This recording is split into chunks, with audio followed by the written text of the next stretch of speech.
Само во пролетната акција која што ја имавме периодов, градот Скопје имаше во план да засади 12.000 нови дрвја.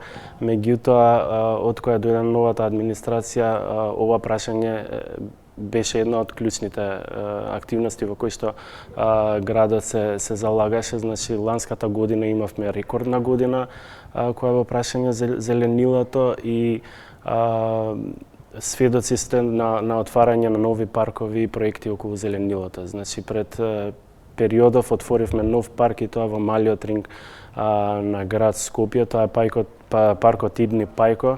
Тој беше простор изоставен, кај што се паркираа коли, сега таму имаме зеленило.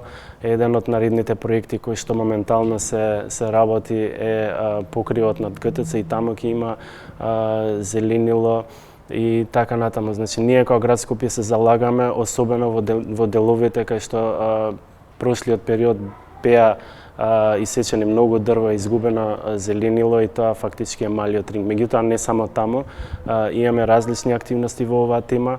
Го промовиравме и проектот Дрво за секое дете, кај што и самите граѓани се ангажираат во процесот на зеленување на Скопје и ова е процес кој што ќе трае уште долго.